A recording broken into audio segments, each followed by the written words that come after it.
Round of 32 এর knockout ম্যাচে Brazil versus জাপানের খেলায় ব্রাজিল ফার্স্ট হাফে কিছুই করতে পারেনি, কিন্তু লাস্ট হাফে এসে ব্রাজিল দুর্দান্ত পারফরমেন্সের মাধ্যমে রাউন্ড অফ 16 নিজের জায়গা করে নিয়েছে।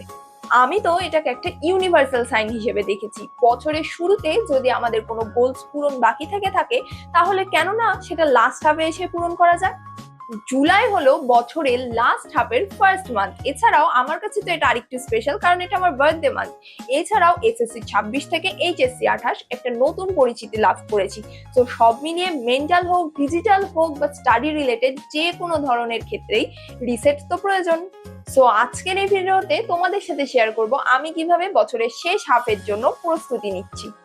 সবার প্রথমেই বছরের শুরুতে যেই গোলস গুলো ডায়েরিতে লিখেছিলাম সেগুলো একবার চেক করে নিলাম।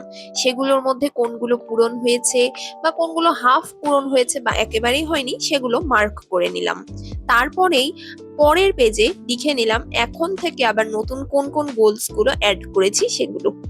বছরের শুরুতে যে গোলস ছিল সেগুলো তো অবশ্যই এখনো আছে, তার সাথেও আরো কিছু অ্যাড করেছিলাম।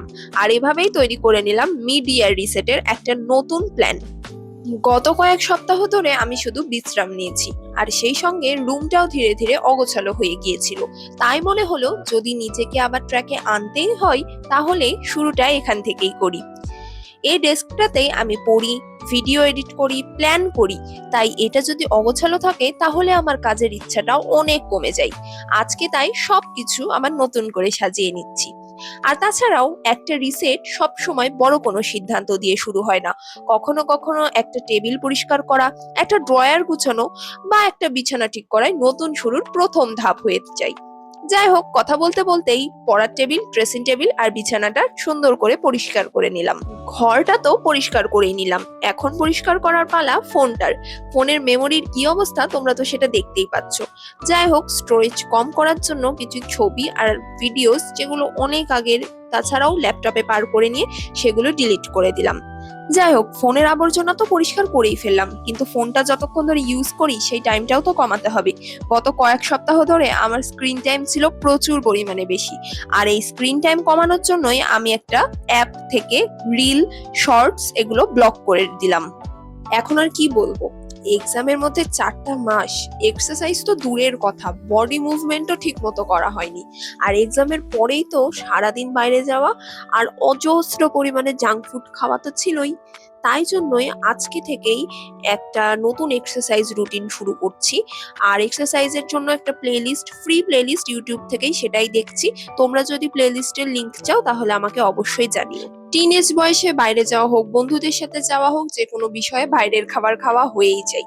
সো তারপরেও আমি চেষ্টা করব এখন থেকে একটু সামান্য বাড়ির খাবার খেয়ে থাকা। শরীরকে ভেতর থেকে ইমপ্রুভ করার বিষয়ে কথা তো বললামই, এবার বাইরে থেকে কিভাবে ইমপ্রুভ করা যায় চলো সেইটা নিয়ে কথা বলি। যাই হোক, তোমরা স্ক্রিনে যেই ভিডিওটা দেখতে পাচ্ছ সেখানে আসলে তেমন কিছুই করছিলাম না, জাস্ট নর্মাল একটা হেয়ার প্যাক বানাচ্ছিলাম আর ওটাই দিয়েছিলাম। আর সেলফ কেয়ার রিলেটেড তেমন কিছু আর এই ভিডিওতে শেয়ার করছি না, কারণ সেলফ কেয়ার রিলেটেড একটা ডিটেল ভিডিও আমার চ্যানেলে খুব তাড়াতাড়ি আপলোড করব।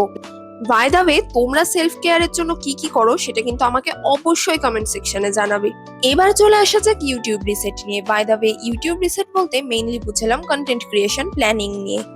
কন্টেন্ট ক্রিয়েশন নিয়ে আলাদা করে আর কি বা বলবো, তোমাদের তো আগেই বলেছি কন্টেন্ট ক্রিয়েশন আমার খুবই ভালো লাগে, আর তাই জন্য আমি চেষ্টা করব রেগুলার ভিডিও আপলোড করার।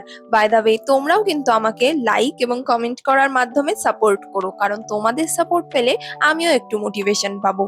আর তোমরা আমাকে অবশ্যই জানিও কি টাইপের ভিডিও বানালে তোমাদেরও অনেক ভালো লাগবে। সো এই ছিল আজকের ভিডিও। যেহেতু পড়াশোনাতে এখন সম্পূর্ণরূপে ব্যাক করতে পারিনি, তাই জন্য স্টাডি রিসেট নিয়ে কোনো কিছু আজকের ভিডিওতে শেয়ার করলাম না।